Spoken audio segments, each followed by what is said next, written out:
तो ट्रंप के बारे में कई और जानकारियां भी इस तरीके से आ रही हैं और इन जानकारियों को लेकर के हम आपके सामने जो तस्वीरें हैं वो रखते रहेंगे। लेकिन फिलहाल जो अभी बड़ी तस्वीर है वो ये है कि 50% जो ट्रंप की तरफ से टैक्स लगाया गया है, टैरिफ लगाया गया है, उसका असर किस तरीके से भारतीय उद्योगों पर पड़ेगा और उसको लेकर के भारतीय उद्योगों में भी चिंता की इस वक्त परेशानी की जो तस्वीरें हैं वो देखने को मिल रही हैं। कुछ उद्योग जगत के लोगों ने सरकार को चिट्ठी भी लिखी है और उनसे कहा है कि इस मामले में एक्शन लिया जाए। हमने डीएनए की शुरुआत में मुनीर और ट्रंप के रक्षाबंधन का विश्लेषण किया था, लेकिन अब हम आपको मजबूत, हर कसौटी पर खरी और ऐतिहासिक मित्रता वाले दो देशों यानी भारत और रूस के बीच का रक्षाबंधन दिखाएंगे। अमेरिका के साथ चल रही भारत की टैरिफ वॉर के बीच इस रक्षाबंधन की डेट यानी रूस के राष्ट्रपति व्लादिमीर पुतिन की भारत यात्रा की डेट तय हो गई है। पुतिन इसी महीने के आखिर में भारत आएंगे।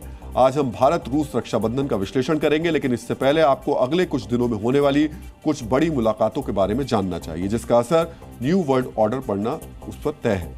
सबसे पहले मुलाकात रूस के राष्ट्रपति व्लादिमीर पुतिन और अमेरिका के राष्ट्रपति डोनाल्ड ट्रंप के बीच होगी। एक हफ्ते के अंदर होने वाली इस मुलाकात का विश्लेषण भी हम आगे करेंगे। इसके बाद इसी महीने के आखिर में भारत के प्रधानमंत्री मोदी और रूस के राष्ट्रपति पुतिन मिलेंगे।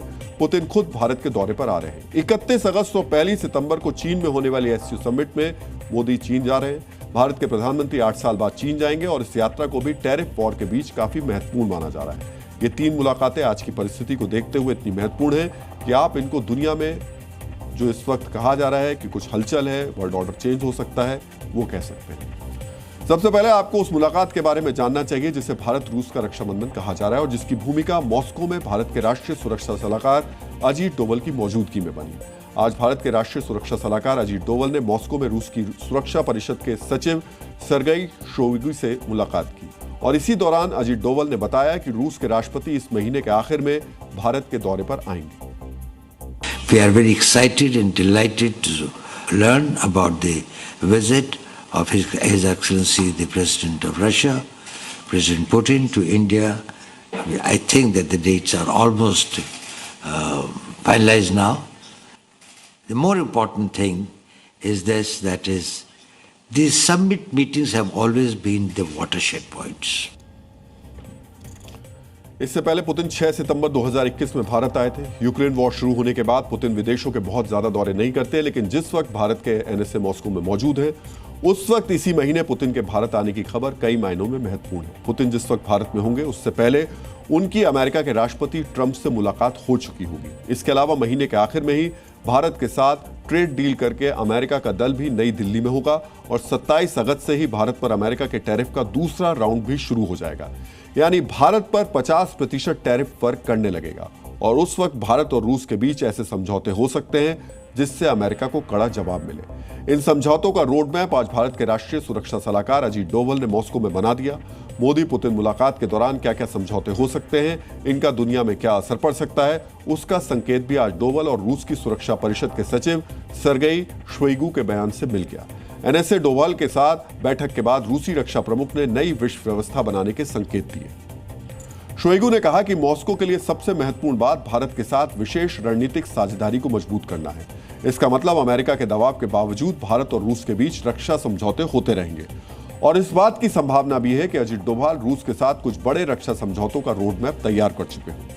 शोइगु ने कहा कि हमारे लिए एक दूसरे के हितों का सम्मान सर्वोपरि है, यानी भारत और रूस के बीच तेल व्यापार भी चलता रहेगा क्योंकि इससे भारत और रूस दोनों के हित जुड़े हुए हैं।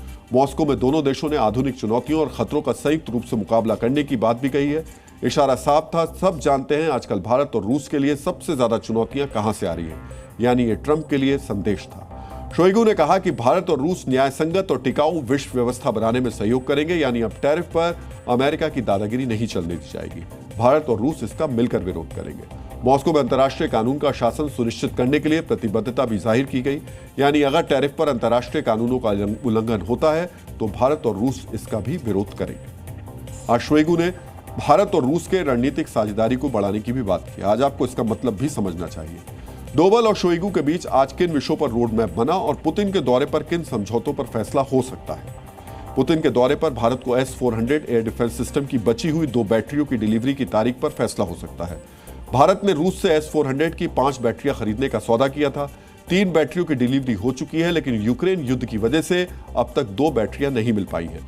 भारत और रूस मिलकर ब्रह्मोस जैसे नए मिसाइल सिस्टम पर भी सहयोग की योजना बना रहे हैं। पुतिन भारत आएंगे तो इस पर फैसला हो सकता है, यानी भारत और रूस मिलकर हाइपरसोनिक मिसाइल के निर्माण पर समझौता कर सकते हैं। इस मिसाइल की रफ्तार 8 से 9 मैक यानी आवाज से 9 गुना ज्यादा है।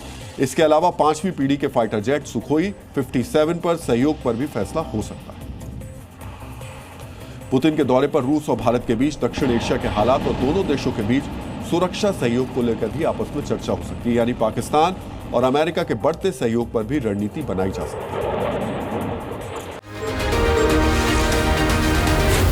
Z News.